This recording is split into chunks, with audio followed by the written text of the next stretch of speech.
ఖర్జూరాలు తినడం హెల్త్ కి మంచిదే, కానీ ఎండు ఖర్జూరాలు తింటే ఎన్ని హెల్త్ బెనిఫిట్స్ ఉన్నాయో తెలిస్తే మీరు ఇప్పటి నుంచే వీటిని తినడం స్టార్ట్ చేస్తారు. ఎందుకంటే ఎండు ఖర్జూరాల్లో ఉండే నేచురల్ షుగర్స్ ఇన్స్టెంట్ ఎనర్జీని అందిస్తాయి.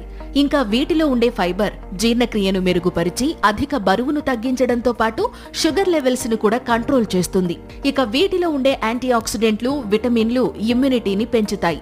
ఇంకా చెప్పాలంటే వీటిలో ఉండే మెగ్నీషియం, పొటాషియం బీపీని కంట్రోల్ చేసి హార్ట్ హెల్త్ ను మెరుగుపరుస్తాయి. ఇక డైలీ వీటిని తినడం వల్ల వీటిలో ఉండే కాల్షియం, మాంగనీస్, ఫాస్ఫరస్ ఎముకలను స్ట్రాంగ్ గా చేస్తాయి. ఇంకా వీటిలో ఉండే విటమిన్ సి, యాంటీ ఆక్సిడెంట్లు స్కిన్ ను హెల్దీగా చేస్తే ఐరన్ రక్తహీనతను తగ్గిస్తుంది. ఇంకా వీటిలో ఉండే విటమిన్ B6 బ్రెయిన్ పనితీరును మెరుగుపరిచి జ్ఞాపక శక్తిని పెంచుతుంది. అలాగే వీటిలో ఉండే పాలీఫెనాల్స్ బాడీలో ఇన్ఫ్లమేషన్ ను తగ్గిస్తాయి.